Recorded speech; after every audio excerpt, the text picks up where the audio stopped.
பண்ணையெல்லாம் பொன் கொழிக்க செய்திடுவோம், அதில் பன்மடங்கு உற்பத்தியை பெருக்கிடுவோம்.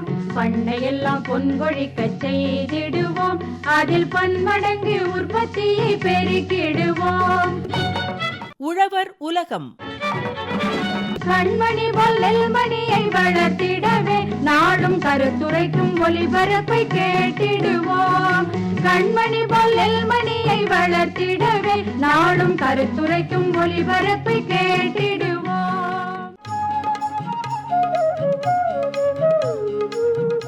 சிறுதானிய பயிர்கள் சாகுபடி தொடர் நிகழ்ச்சி.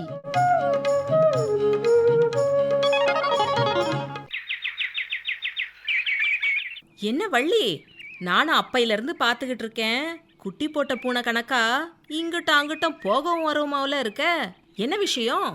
ஒன்றும் இல்லை செல்வி, இந்த வனஜாவை தேடிட்டு வந்தேன். எங்கே தான் போனான்னு தெரியல, வீடு பூட்டி இருக்கு. அது சரி, அவங்களுக்கு 1008 வேலை கிடக்கும். நீ வாரேன்னு முன்னமே தகவல் சொல்லியிருக்கணும். அட, என்னை நேரத்துக்கு வர சொன்னதே வனஜா தான். சரி, வீட்டை பூட்டிவிட்டு அக்கம் பக்கத்தில் இருக்காளோன்னு ஃபோன் செஞ்சா ஃபோன் பெல்லு வீட்டுக்குள்ளேயே கேட்குது.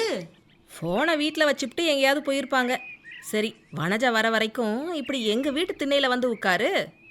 2 நாளாக அவங்கள பிடிக்கவே முடியல. இன்னைக்கு எம்புட்டு நேரமானாலும் காத்திருந்து பார்த்துடணும். அடடா, நெய்யில் செஞ்ச பலகார வாசனை ஆளை தூக்குதே. யார் வீட்டிலன்னு தெரியல. எங்கள் வீட்டில் தான் வள்ளி. தினை மாவில் லட்டை பிடிச்சு முடிச்சுட்டு இப்போ தான் இப்படி வந்து உட்கார்ந்தேன். என் பிள்ளைங்களுக்கு இந்த லட்டு ரொம்ப பிடிக்கும். இரு, உனக்கு எடுத்துகிட்டு வாரேன். வாசமே இப்படி இருக்கே, வேணான்னு சொல்ல எப்படி மனசு வரும்? இந்தா பிள்ளை, சாப்பிட்டு பக்குவம் எப்படின்னு சொல்லு. பக்குவமா? ருசி அம்புட்டு அருமையாக இருக்கே. அடடடடா செல்வி, நீ மட்டும் இது போல பலகாரங்களை செஞ்சு இப்படியே திண்ணையில் வச்சு விற்பனை செஞ்சா எம்புட்டு சீக்கிரம் விற்று போகுதுன்னு பாரு. அதுலேயும் ஆளா பலகாரத்தை வாங்க இந்த வள்ளி வந்துடுவாள்ல. அதுக்கான முயற்சியை செஞ்சுக்கிட்டு தான் இருக்கேன் வள்ளி. சிறுதானியங்களில் பலகாரம் செஞ்சுத்தாங்கன்னு நிறைய பேர் கேட்டுக்கிட்டே இருக்காங்க. ரொம்ப நல்லதா போச்சு. சீக்கிரமாக அதை நடைமுறைப்படுத்திரு. அதெல்லாம் இருக்கட்டும், வனஜாவை எதுக்கு தேடிக்கிட்டு இருக்கன்னு நீ இன்னும் சொல்லவே இல்லையே. அன்னைக்கு சந்தையிலிருந்து நாங்கள் திரும்பி வந்துட்டு இருந்தப்போ சேமிப்பு கிடங்குல பூச்சிங்க தாக்காமல் இருக்க என்னென்ன செய்யலாம்னு பேசிக்கிட்டே வந்தோம். வீட்டுக்கு வாங்க, மச்சான் இதை பற்றி நிறைய விவரங்களை கைபேசியில் வச்சுருக்காரு, தாரேன்னு சொன்னாங்க. நல்ல விஷயந்தான். அவங்க விவரங்களை கொடுத்ததும் எனக்கும் அதை கண்டிப்பாக தெரியப்படுத்து புள்ள. அவசியம் தெரியப்படுத்திடுறேன். என் கைபேசியில் கூட. என்னது செல்வி? விவசாய கூட்டத்துக்கு மச்சான் போனப்ப பதிஞ்ச விவரங்க என் கைபேசிலையும் இருக்கும். இதோ இருக்கே. அப்படின்னா வையன் கேட்டுப்போம். சிறுதானிய விதை சேமிப்பில் பூச்சி மேலாண்மை பற்றி திருவண்ணாமலை கீழ்நெல்லி வேளாண்மை அறிவியல் மைய தொழில்நுட்ப வல்லுநர் ப. நாராயணன் அவங்க சொல்கிற விவரங்க.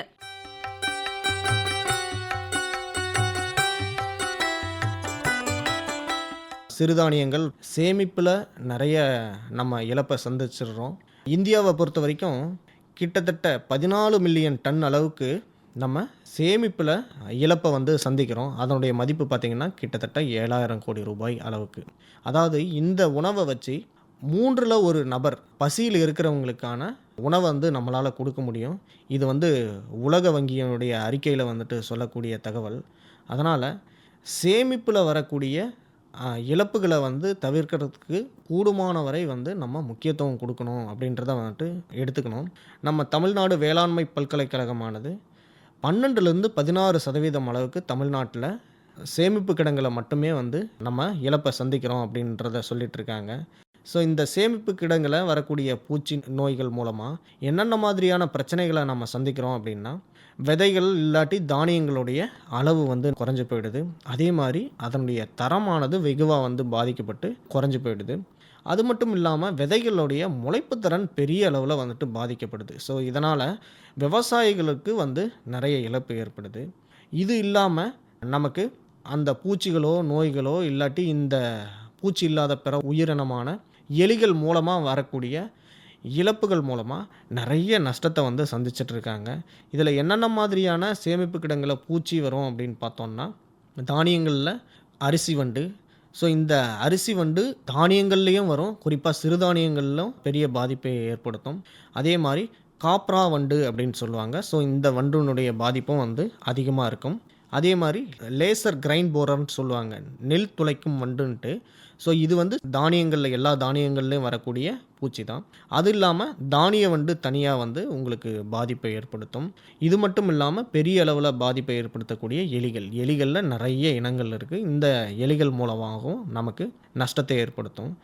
இதில் இந்த அரிசி வண்டு மட்டும் ஏன் ஸ்பெஷலாக சொல்கிறோம் அப்படின்னா, கிட்டத்தட்ட ஒரே ஒரு தாய் அந்துப்பூச்சி, பெண் அந்துப்பூச்சி ஒரு வருஷத்துக்கு கிட்டத்தட்ட 3 சந்ததிகளை வந்து பெருக்கமடைய வைக்கும்.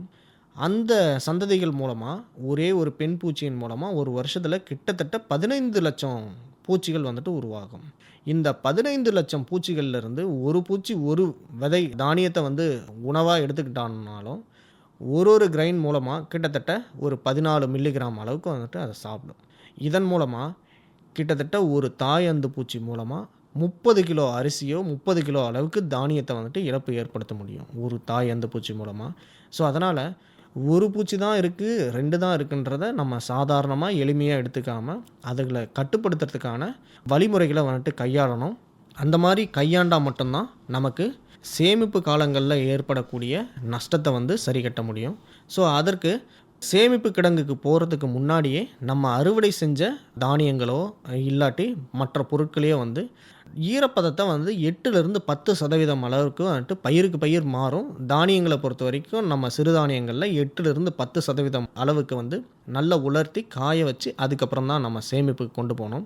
ஒருவேளை இந்த மாதிரி ஈரப்பதத்தை சரியாக நம்ம கையாளாமல் அப்படியே கொண்டு போயிட்டோம்னா நோய்கள், குறிப்பாக வந்துட்டு ஆஸ்பெர்ஜில்லஸ்ன்ட்டு சொல்லக்கூடிய பூஞ்சானமோ பெனிசிலியம் இந்த மாதிரியான பூஞ்சானங்களுடைய வளர்ச்சி வந்துட்டு நிறைய வரும். ஸோ அதன் மூலமாக நம்ம விளைபொருட்களுடைய தரம் வந்து குறைஞ்சி போயிடும். அதனுடைய டாக்ஸின்ஸ், நச்சுத்தன்மை வந்துட்டு நிறைய இருக்கும். அஃபலோடாக்சின், ஆஸ்பெர்ஜில்லஸ் இந்த மாதிரியான டாக்ஸின்ஸ் எல்லாம் ப்ரொடியூஸ் பண்ணும். அந்த டாக்ஸின்ஸ் வந்து மனிதர்களுக்கு மிகப்பெரிய பாதிப்பை ஏற்படுத்தக்கூடியது. அதனால் இந்த ஈரப்பதத்துக்கு கூடுமான வரை வந்து விவசாயிகள் முன்னுரிமை கொடுக்கணும். அதே மாதிரி சேமிப்பு கிடங்குக்குள்ளே இல்லை சேமிக்கக்கூடிய இடங்களுக்கு கொண்டு போகிறப்போ கண்டிப்பாக அந்த அறையை வந்து சுத்தமாக வந்து வச்சிட்ருக்கணும். பூச்சி நோய் இல்லாமல் சுத்தமாக வந்து க்ளீன் பண்ணிகிட்ருக்கணும். அதே மாதிரி சேமிப்பு குதிரோ இல்லாட்டி அங்கே இருக்கக்கூடிய ஸ்பெஷலான ஏதாவது ஒரு எக்யூப்மெண்ட் நீங்கள் வச்சுருந்தீங்கன்னா அதுலேயும் வந்துட்டு க்ளீன் பண்ணி சுத்தமாக வந்து காய வச்சு எடுத்து வச்சிட்ருக்கணும்.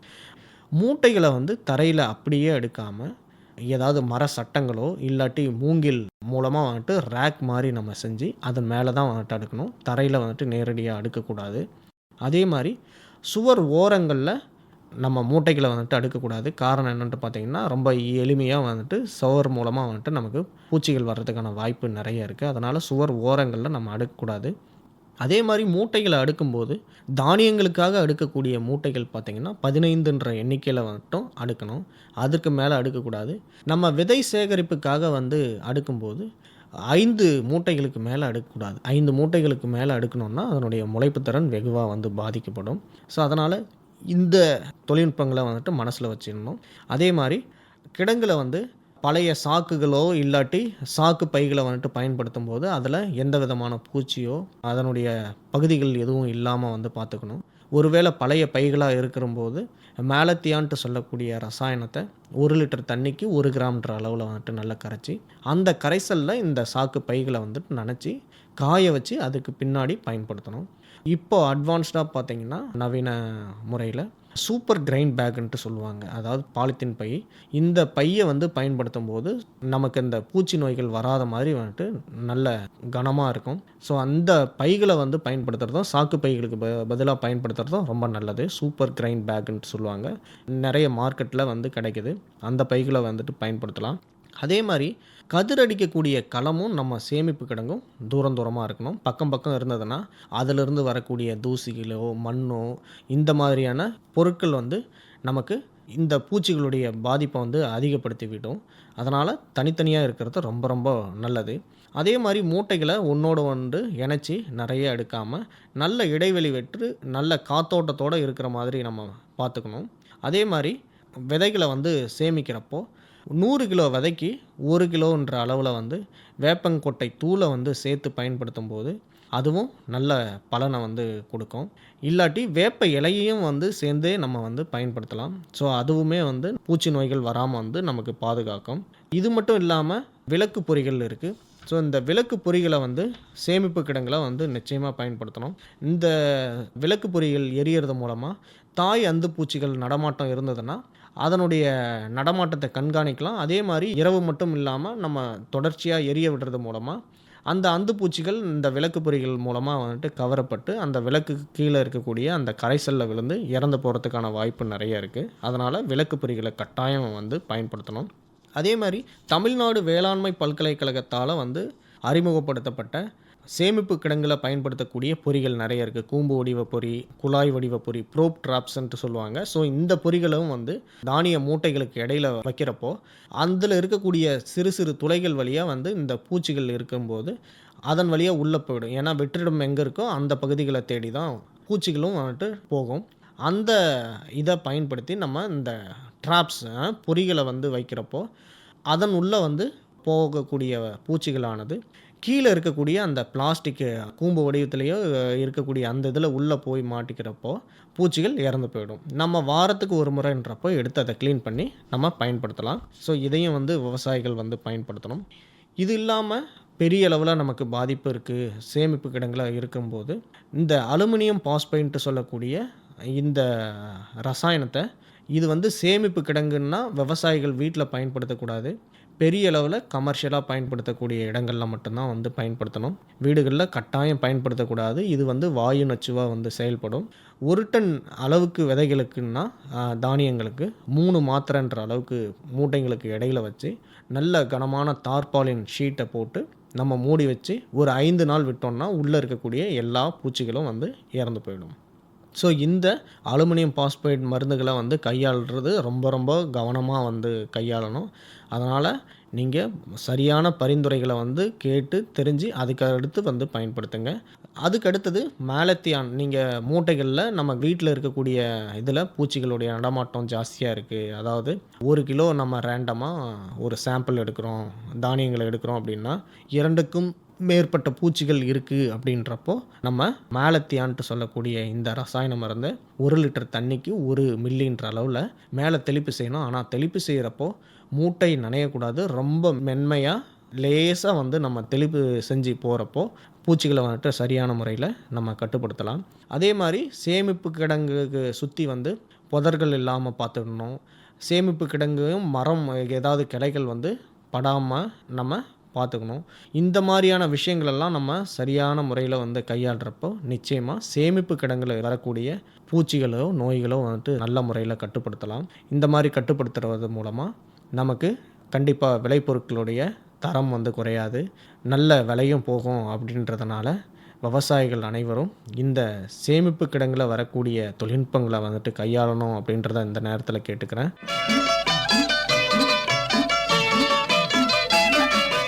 சிறுதானிய விதை சேமிப்பில் பூச்சி மேலாண்மை பற்றின விவரங்களை திருவண்ணாமலை கீழ்நெல்லி வேளாண்மை அறிவியல் மைய தொழில்நுட்ப வல்லுனர் ப. நாராயணன் அவங்க எல்லாரும் புரிஞ்சுக்கிறாப்புல அருமையாக எடுத்து சொன்னாங்கள்ல. ஆமாம், சிறுதானியங்களை கிடங்குகளுக்குள்ள எப்படி கவனமாக சரியான ஈரப்பதத்தோட சரியான முறையில் சேமித்து வைக்கணும்னு தெளிவுபடுத்திட்டாங்கல்ல.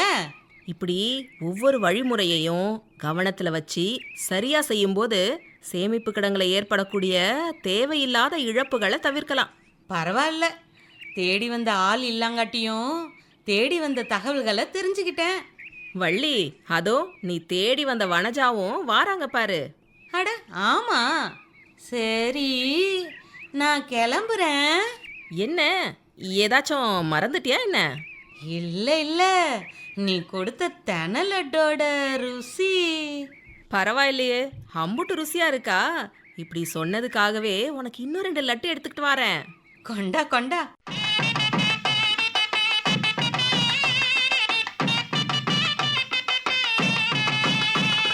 நிலம் உழுது நீர் பாய்ச்சும் சின்ன தம்பி, இந்த சோலை குயில் சொல்லுறத கேளு தம்பி. நிலம் உழுது நீர் பாய்ச்சும் சின்ன தம்பி இந்த சோலை குயில் சொல்லுறத கேளு தம்பி கலங்கலமா மகசூல் எடுக்க சின்ன தம்பி கலங்கலமா மகசூல் எடுக்க சின்ன தம்பி வயலுக்கு குளமா தண்ணி வேண்டாம் கேளு தம்பி கலங்கலமா மகசூல் எடுக்க சின்ன தம்பி வயலுக்கு குளமா தண்ணி வேண்டாம் கேளு தம்பி நிலம் உழுது நீர் பாய்ச்சும் சின்ன தம்பி இந்த சோலை குயில் சொல்லுறத கேளு தம்பி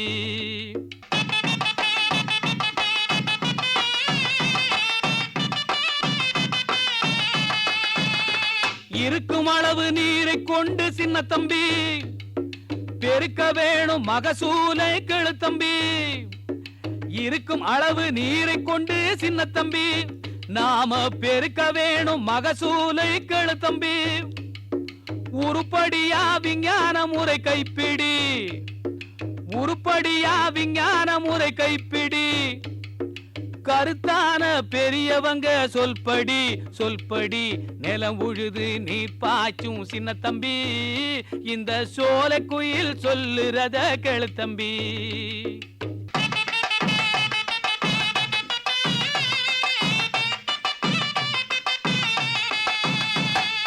நிரம்பி வழியும் அளவு தண்ணியும் ஆகாது நிரம்பி வழியும் அளவு தண்ணியும் ஆகாது கிட்ட ஓரங்கள் எல்லாம் இடம் பெயர்ந்திடும் சேராது கிட்ட ஓரங்கள் எல்லாம் இடம் பெயர்ந்திடும் சேராது பரவலாக நோய் பரவிடக் கூடாது பரவலாக நோய் பரவிடக் கூடாது நல்ல விரகமில்லா சொட்டு நிர்வாசனம் நீ பாரு நல்லா விரகமில்லா சொட்டு நிர்வாசனம் நீ பாரு நிலம் உழுது நீர் பாய்ச்சும் சின்ன தம்பி இந்த சோலை குயில் சொல்லுறத கேளு தம்பி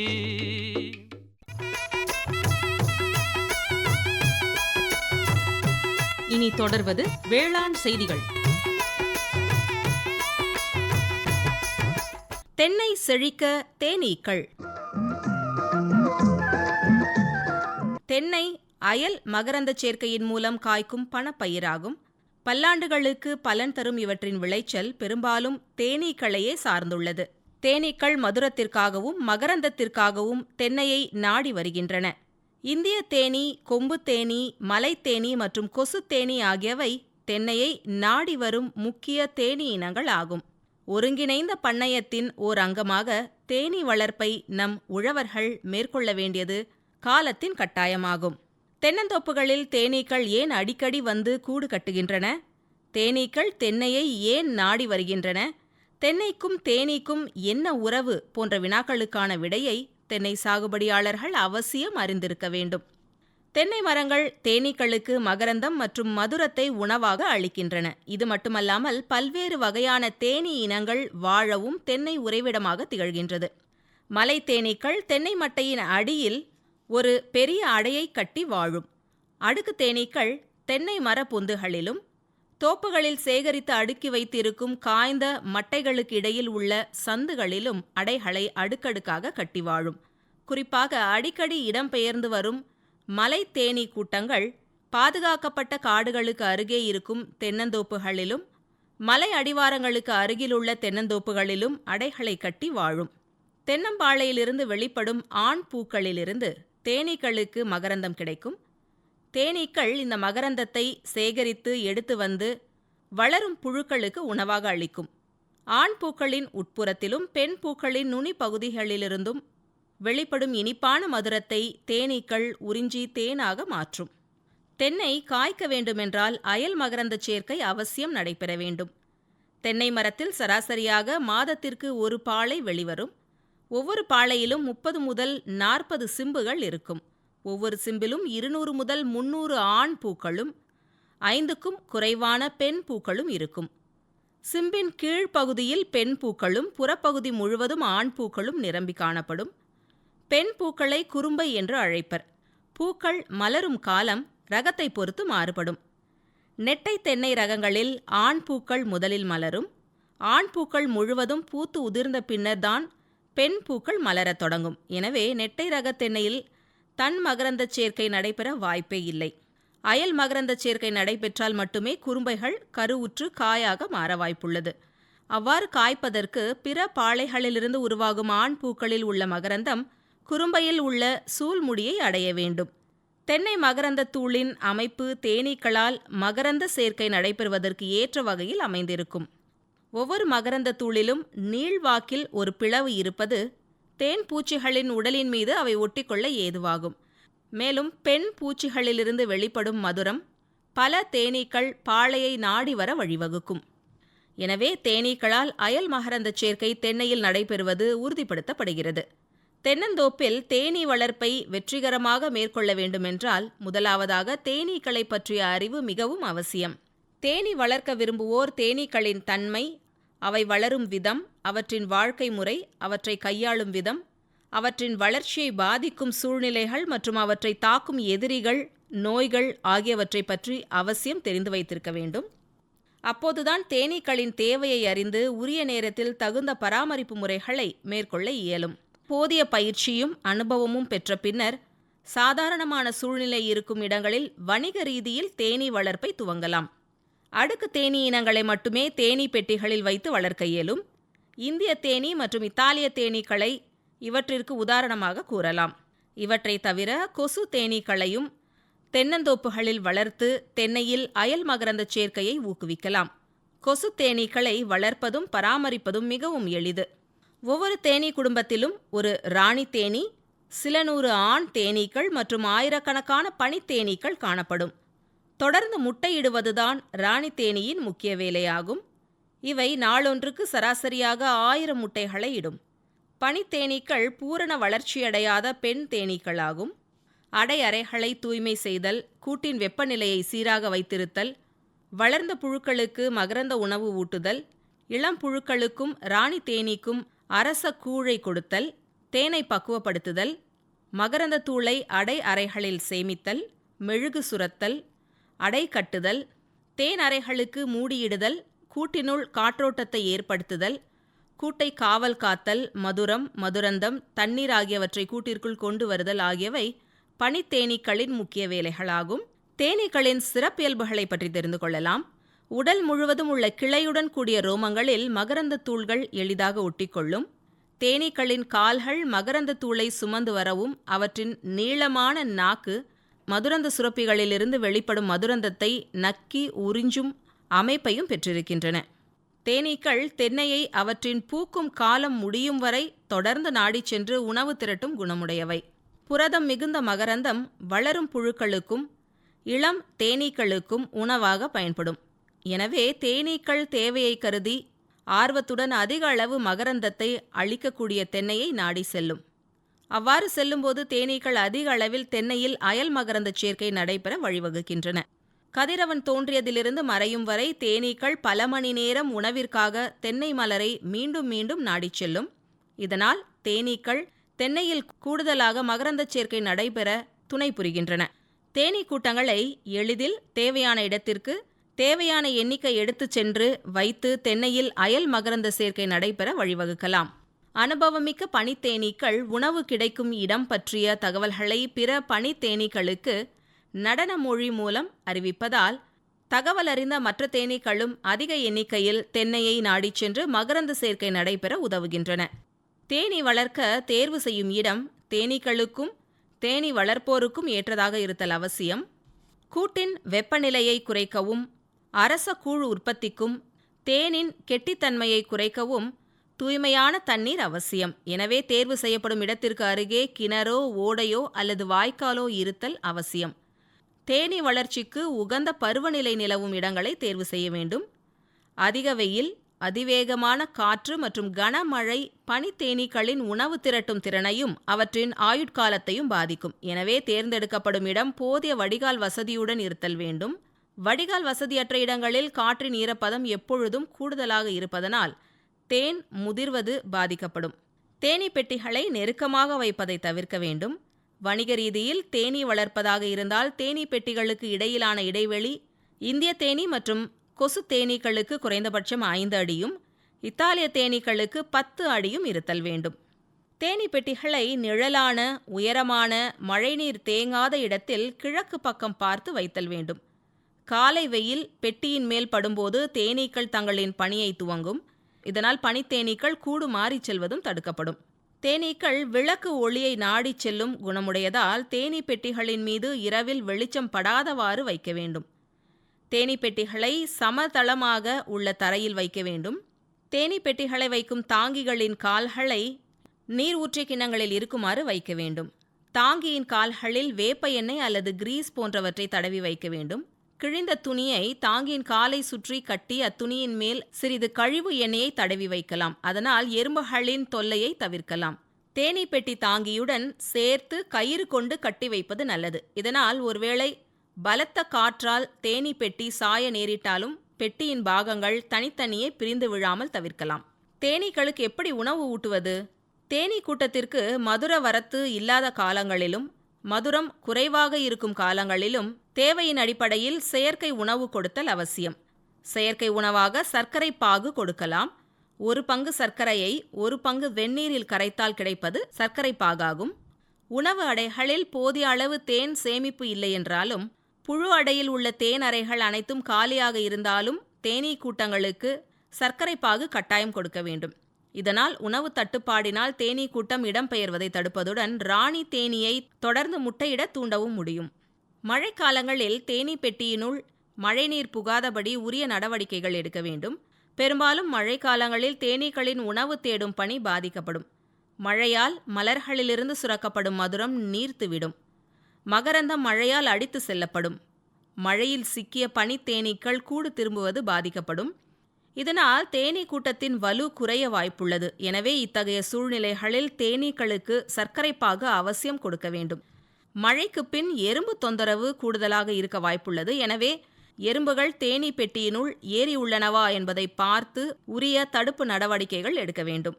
மெழுகு அந்து பூச்சியின் தாக்குதலை தவிர்க்க அடிக்கடி அடிப்பலகைகளை கண்காணித்து சுத்தம் செய்ய வேண்டும். தேன் அறுவடை பற்றி தெரிந்து கொள்ளலாம். புழு அடைகளில் உள்ள தேனை எடுக்கக்கூடாது. தேனீக்களுக்கு தேவையான அளவு தேனினை இருப்பு வைத்து விட்டுதான் தேன் அடைகளிலிருந்து தேனை எடுக்க வேண்டும். கூடுமானவரை தேனறைகள் முற்றிலும் மூடப்பட்ட பின்னரே தேனை எடுக்க வேண்டும். அவ்வாறு இயலாத போது குறைந்தது 75% தேன் அடைகளாவது மெழுகினால் மூடப்பட்டிருக்க வேண்டும். அடைகளில் இருக்கும் தேனை தேன் எடுக்கும் கருவி கொண்டு எளிதில் பிரித்தெடுக்கலாம். எடுக்கப்பட்ட தேனை சன்னமான நைலான் வலை அல்லது மெல்லிய துணி கொண்டு வடிகட்ட வேண்டும். தென்னந்தோப்புகளில் தேனீ வளர்ப்பது உழவர்களுக்கு பல வழிகளில் பயனை தருகின்றது. குறிப்பாக நெட்டை தென்னை ரகங்களில் 20% வரை விளைச்சல் கூட வழிவகுக்கிறது. தேனீ வளர்ப்பை தென்னந்தோப்புகளில் ஒரு லாபகரமான தொழிலாகவும் செய்யலாம். இதுவரை வேளாண் செய்திகள் கேட்டீர்கள்.